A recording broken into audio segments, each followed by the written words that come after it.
Hey guys, Evacso here. Today I've got some new updated realistic sliders for tactical view.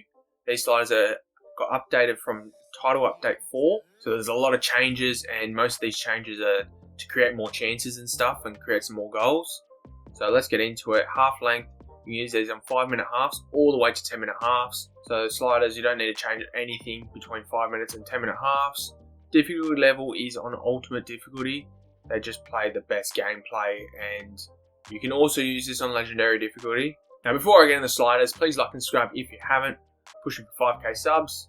Let's go and get that. So CPU sliders, make sure you custom the AI behavior. I've got tackle aggression at 35. Still very aggressive. I don't know why. They really need to be nerfing this. Tackle aggression is crazy. Sometimes they're still going those mad slide tackles, but they have nerfed it a little bit, the distance of them slide tackling, and they do get up quicker. So which is better, because before it was way too powerful and then they would just sort of stay on the ground for too long. So if they missed it, if they missed you, you can easily just run around them before. But now that's sort of out of the game. And I've increased the build-up speed to 40. So there's one thing that will create more goals, build-up speed, and then shot frequency. Basically, I'm trying to get some more long shots happening in this gameplay. So I've increased this to 52 shot frequency. I have seen a couple goals now from outside the box. For the first touch pass frequency, I've kept that at 52. Now I've got crossing frequency at 65. You can put this up to 70 if you're playing with wide midfielders. Most wide midfielders won't go down the line as much, so you want them to be crossing the ball a lot more. Dribble frequency at 35. I haven't changed that too much. And I've got the skill move frequency at 50. Alright, moving on. So gameplay type, make sure you custom these. Got the wind effects on off and weather effects on off as well. You can put this on like weather effects and have like a low wind effects. Basically that won't change the sliders too much, like it'll be still the same, very similar. So sprint speed on 45, both using CPU. Same thing, acceleration on 51 for both using CPU. So I've increased this a little bit just so I can make it a little bit quicker, create some more chances happening. Got shot error at 68. The shooting is very good. Like, as soon as they get in the box, they're going to be shooting those good shots. I tried putting shot error down because of my CPU versus CPU sliders in the normal kickoff. I've got these at like 65 or 64. But as soon as I lowered this, they started scoring too many goals. I was getting like games where it was like 5 or 6-0. So make sure you keep these at 68 because in tactical view, they're just really good at shooting and passing. They just don't make as many mistakes as in the normal kickoff. We've got pass error at 60 for both user and CPU, so yeah, it's very high, but in tactical view, they're just really good at that sort of stuff.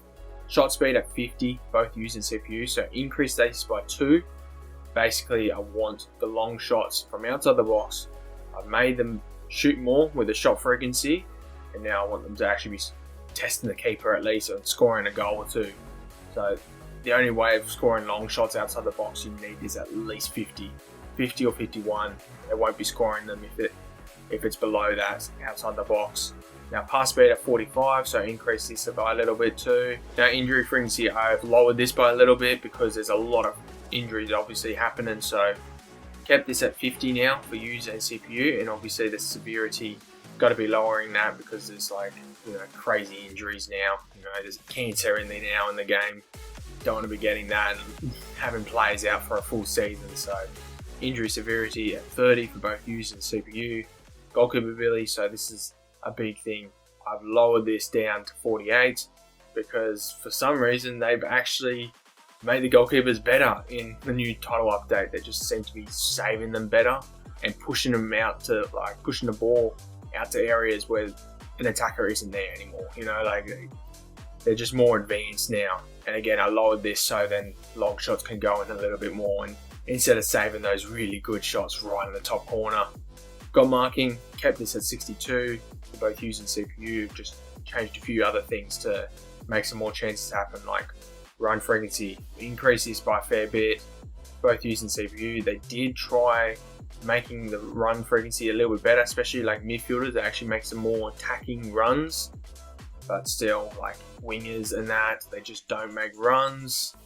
Don't know why. The striker too, like that's the main guy that you want to be making runs.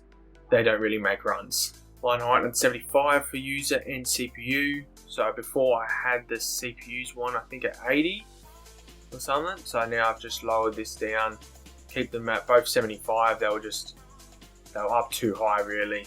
So I had to just try to bring them back a little bit, and that also means there's a bit more space in the midfield. So then obviously midfielders can take more long shots. Line length of 47 feet, both using CPUs. So that's had a big increase. I think it's like 3 or 4 at least. Line width increases by 1, just so then the striker has a little bit more room between the two centre backs, because he was basically marked by both of them before. So now at least he's only being tracked by one player. Fullback position at 80. Still, they don't make runs. They're not making runs. Got this at 80. So both using CPU. Power bar, that does not affect anything, so keep that at 50. First touch control error is at 65 for both user and CPU. So I might have lowered that down a little bit, but that would have been only from 70 to 65. So that's just a quick update for title update 4. I will be updating these sliders again once there's like another big gameplay update. It's, probably in a month or 2, depending on what EA do. Anyways, thank you for watching. Please like and subscribe if you haven't, and I'll catch you guys later.